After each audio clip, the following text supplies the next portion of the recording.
Nebraska experienced different forms of precipitation on the east and west ends of the state this week. Daily rainfall records set Sunday in Omaha and Lincoln helped move each city to the second and third wettest Decembers on record, respectively. And in western Nebraska midweek, significant snow fell, including totals around 1 foot in parts of the Panhandle. The state's winter wheat crop, with 63% rated good to excellent at the end of November, is now mostly supplied with adequate moisture. Only 5% of Nebraska is classified as abnormally dry, according to the latest U.S. Drought Monitor. Earlier this week, we talked with UNL's Baenziger to get an outlook and recap of the winter wheat growing season to this point. Basically, for a lot of the state, we're fairly dry going into the planting season. And the best growers, I think, we were able to prepare a pretty good seed bed. Some of the growers, despite their best intentions and their skills, really had some rough seed beds. So most of the wheat, I think, got in. Most of it got up pretty well. Then we got some timely rains, and so I think, by and large, the wheat crop looks excellent.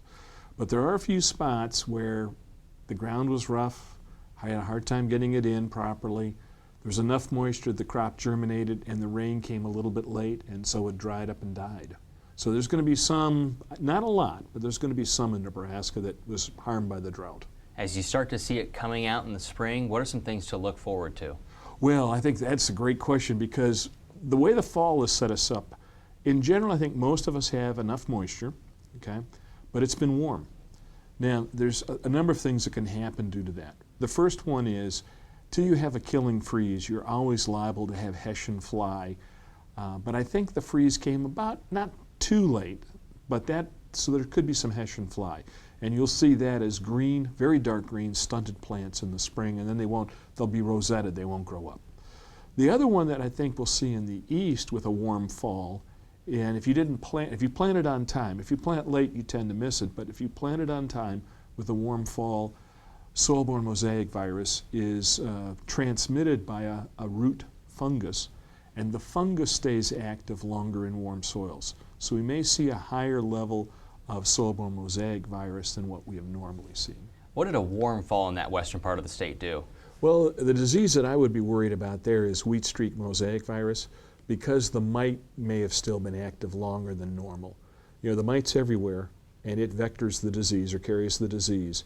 And so if it's active, it could be bringing it in. You won't see that one again until the spring, and usually till it warms up nicely. Are there any concerns with perhaps a warmer winter due to El Nino, those above normal temperatures affecting the wheat crop at all, or not getting the snow cover necessary? It will depend upon how cold it gets. Last year there was a lot of winter killing. And in the winter killing, what happened was, it wasn't that the temperatures were too cold, but from warm to cold was too quick. And so right now I feel good. I think our crop is hardening off. We're generally down around freezing most nights. If we can gently go into cold spells, that's great.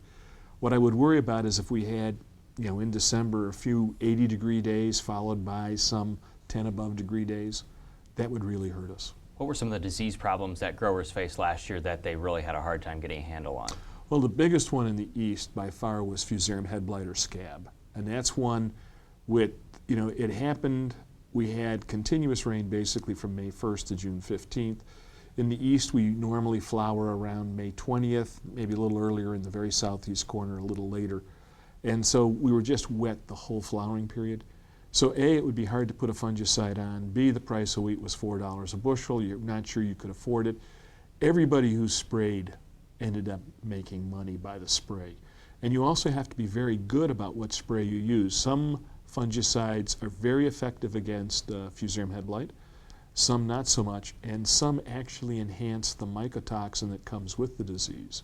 So you want to use Carumba, Prosaro, Folicure. Those are the three that are traditionally used to reduce Fusarium head blight and also the mycotoxin.